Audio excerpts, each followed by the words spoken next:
Hello everyone and welcome back to my channel. My name's Brie. Hi if you're new here, or hey if you've been here before. Today I'm going to be doing my May reading wrap up. In the month of May I read 5 books, 2 physical copies, and 3 audiobooks. One of the physical copies was an e-arc. Yes, that's how that went. I had to think for a second. So I did 3 audiobooks, 1 hardcover new release, and 1 e-arc. So let's just jump into all of my reviews and thoughts for the month, shall we? So the first book I want to talk about that I read in the month of May is Incendiary by Zoraida Cordova.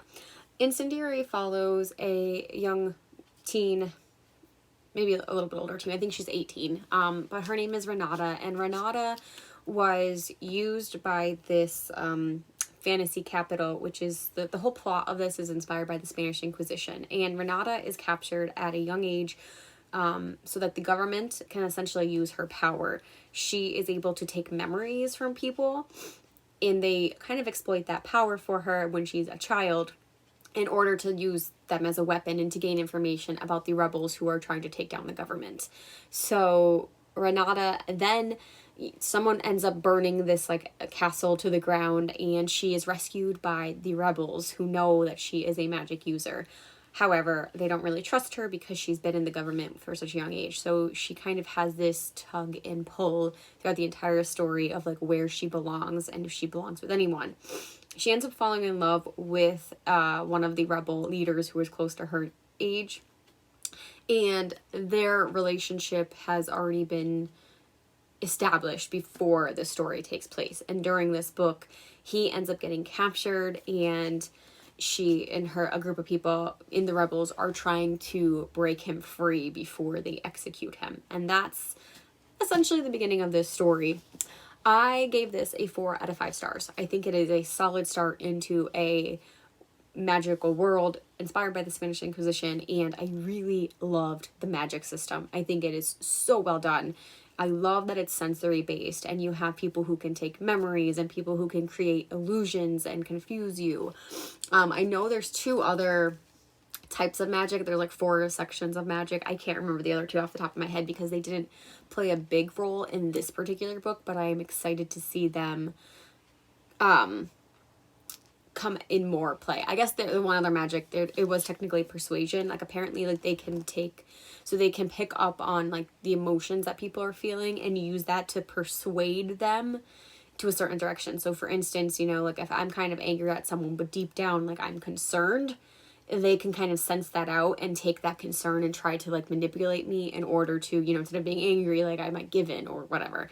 So like I said, it's a very cool magic system, and those 3 I would say I definitely talked about. The 4th one, which I can't remember at all, was not very prevalent in this book, but I'm definitely excited to continue with the series. I love Zoraida. I think her work is always fun and amazing, and the more that she continues writing, the more in-depth her topics go, and I think that's wonderful. I think this one is very laid out well, and kind of reminiscent of,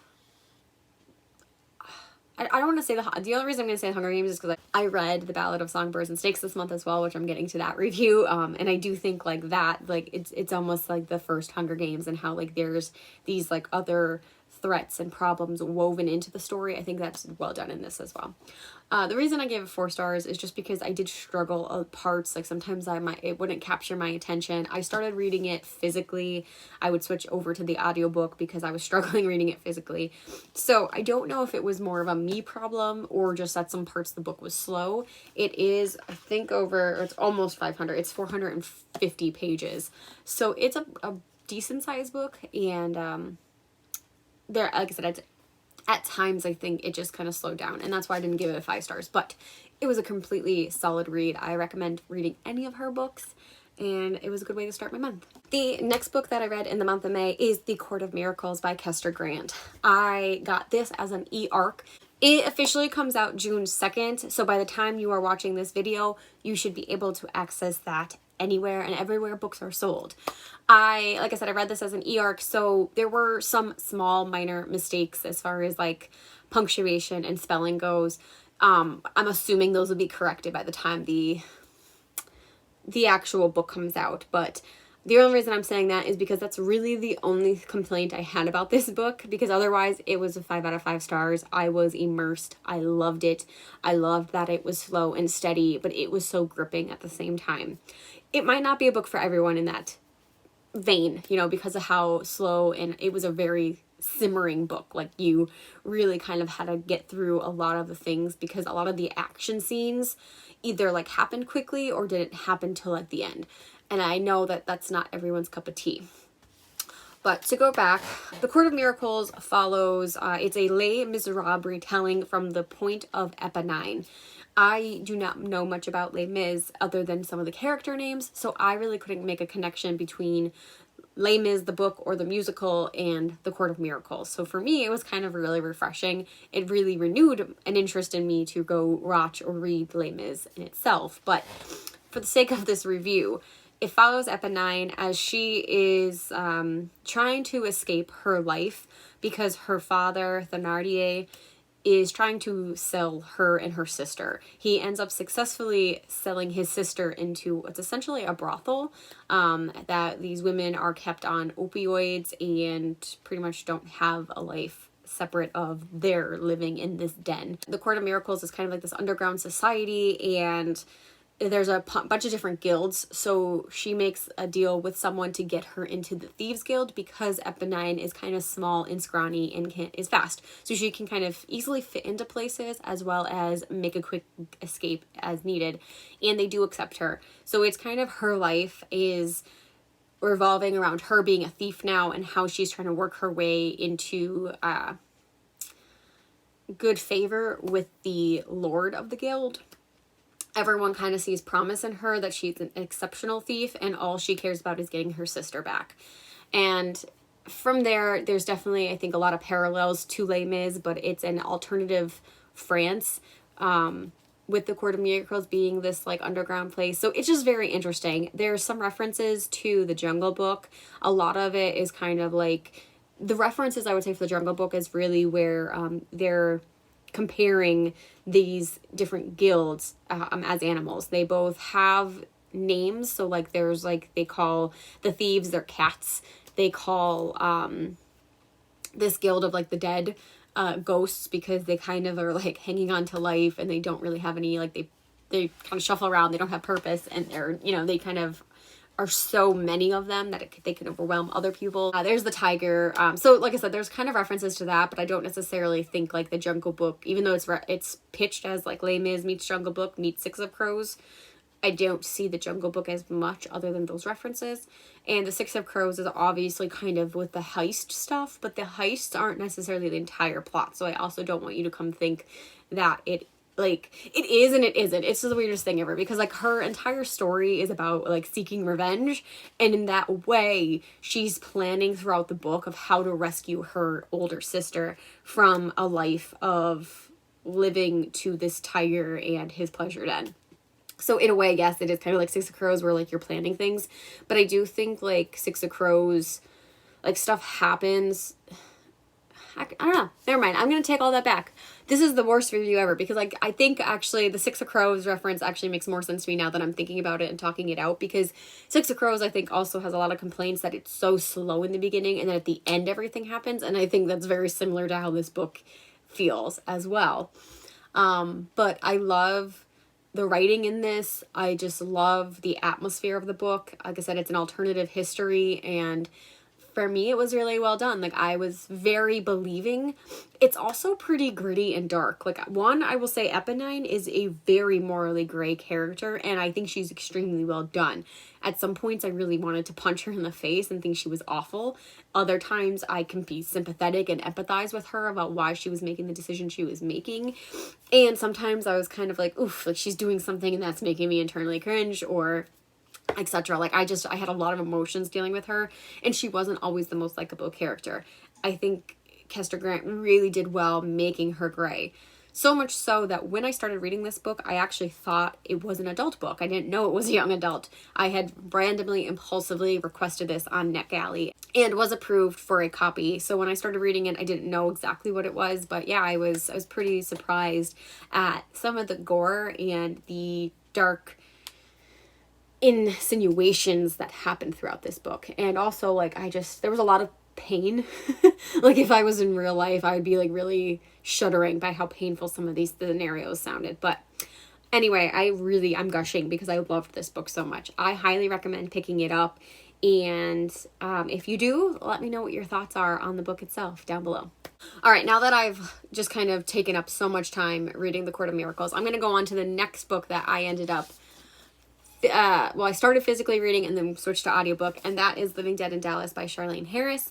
This is my first time reading this series throughout, and I kind of took a break on it because I wasn't necessarily in the mood for some light and fluffy things when I was reading this, but I finally got through it. And honestly, I was expecting this to be light and fluffy, and at times it really was, and it's just a fun book to read.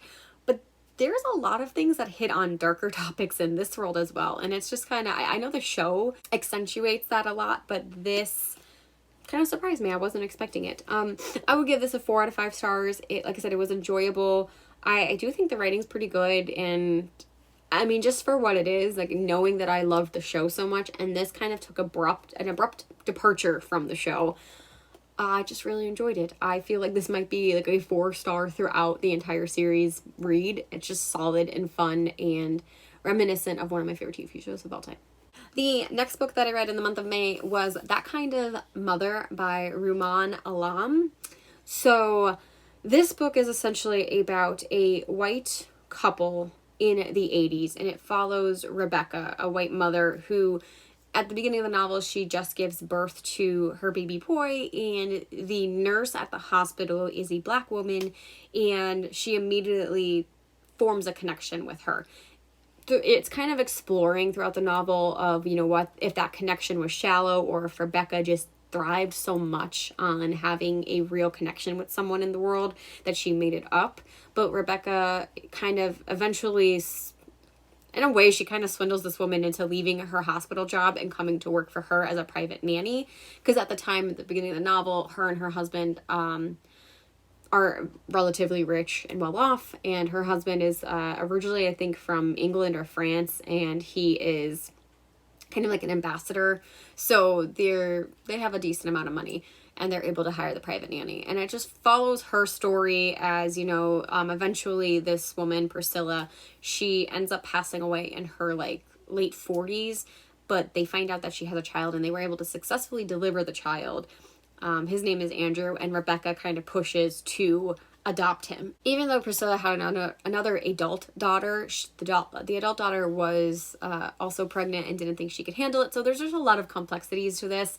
A main focus is that it's about a story essentially about a woman trying to find her meaning in life and finding that through motherhood, and how motherhood has kind of made all these connections happen for her. And then there are some other subtleties to the story, such as racism and problems that black male children especially will face as they grow up. And again, like I said, it was in the 80s, so these things were still, I mean, we could look at today's society and things are obviously very still prevalent, but there wasn't as much pushback, I guess, for the racism that was pretty prevalent. So there is a lot of commentary about that as well. For me, the story itself just didn't land well. I appreciate what the author was trying to do. I appreciate the themes that were in it, but it ended up just being 2 stars. I just didn't connect with the story. I didn't connect with the character. And once I read it, I found out that the author was actually a gay man of color. And I just thought it was interesting because I will say, as far as reading this as a woman, I'm not a mother necessarily, but I'm a woman, I thought the context and some of the points that were so specifically inherent to women, such as childbirth and breastfeeding, they sounded legit. So I don't know if he just like talked to people and did extensive research and whatever, but I give him props for trying. It just kind of sometimes feels weird that you're talking so intimately about sex and breastfeeding and motherhood when you will never essentially have that as a man. It's more of just like a man writing about these intimate women-specific issues, if that makes sense. So that aside, like I said, I do think he did a good job describing it. It's just kind of strange because of how good he did, and then finding out later that he was a man. I don't know. I don't want to go on the topic, but overall, the story itself was kind of slow and tedious for me and just didn't connect with it. I almost like I actually didn't hate the main character as much as I just hated the other characters who were like, I think what ends up really happening is that you have like some of these like such deep issues that are being brought up, and it almost contradicts like the rest of the story. Like there'll be times when like Rebecca is really trying to find herself and trying to figure out how she fits and is trying to do her best by loving her biological white child and an adoptive black child. And then you have these people who are almost like erasing her entire identity by telling her that, you know, like just loving children is not enough, or, you know, like you're not doing your best because of all of these things. And it's kind of like, I just feel like there's mixed messages there, because I didn't feel like she was doing anything necessarily bad, at least how the story was written, until someone would point things out. And I'm like, there's no evidence for this. So I don't know. I'm rambling about this one. Like I said, it was a 2-star read. It was not my favorite. And I mean, if you're interested, go check it out. Otherwise, that's it. I don't know. That's where I'm gonna leave it, because I just have this is one of those weird books that I'm just so complicated. It's so complicated. I don't exactly know how to express myself, because like I can play devil's advocate with myself. Like I can see for every positive there's like an equal and opposite argument for why it could be negative, and vice versa. So I'm gonna digress. Let's just move on to the last book I read in the month. So the last book I finished, which was the exact last day of May, was The Ballad of Songbirds and Snakes by Suzanne Collins. This is the eagerly awaited prequel novel, which follows Coriolanus Snow before he becomes President Snow. He is 18 years old, trying to fit into a society in the capital where looks and money mean everything. Snows were a very wealthy family, and all of their assets were based in District 13, which was the nuclear and the district that got destroyed 10 years before this novel takes place. So Snow is kind of struggling. It's just him, his cousin, and his grandmother living in an apartment that they are about to lose because all of their money diminished when District 13 was blown up, essentially. So he is trying to make it in the academy and make the best of it so that he can graduate and go to university and eventually become president of Pan Am. Like, that is his ultimate goal. And this novel basically explores how they're trying to reinvigorate the Hunger Games, because it is not what we have seen when we eventually get to the 74th Hunger Games with Katniss. It's very crude, it's very animalistic, and there's a lack of participation. And they're kind of like, all these game makers and these political figures in this book are trying to make the Academy students kind of participate by like doing mentors and trying to reimagine it so that their point of, you know, you rebelled against the Capitol and we need order, and this is why we're making the Hunger Games, is effective for all of the districts. So I won't talk too much about my thoughts, because I will have a discussion video with my co-writer Caitlin coming up on my channel. You could probably look for it next week sometime. But I gave this 5 out of 5 stars. While in a way, some things were a little disappointing, but it wasn't disappointing that would make me take off stars, because I understand, especially how she built up his character in this book. I completely agree with why it ended and how everything went.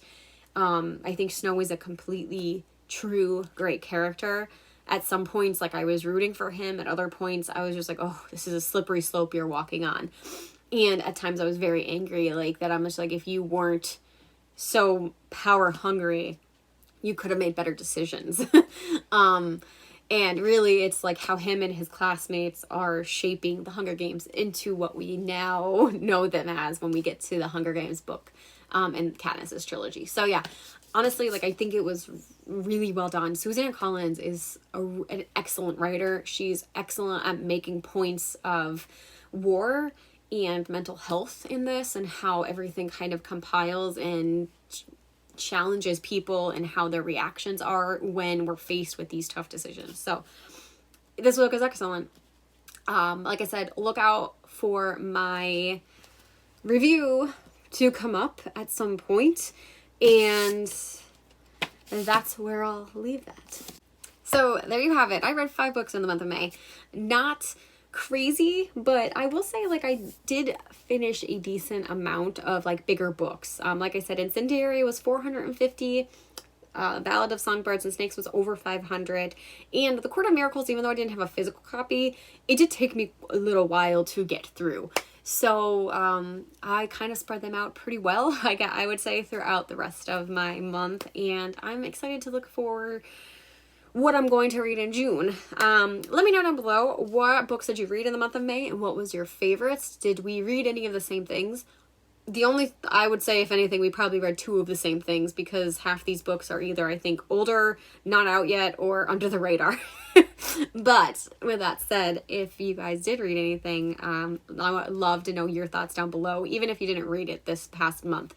I would just love to start a discussion. So that's that. I hope you guys enjoyed this video, and until next time, I will see you then. Bye.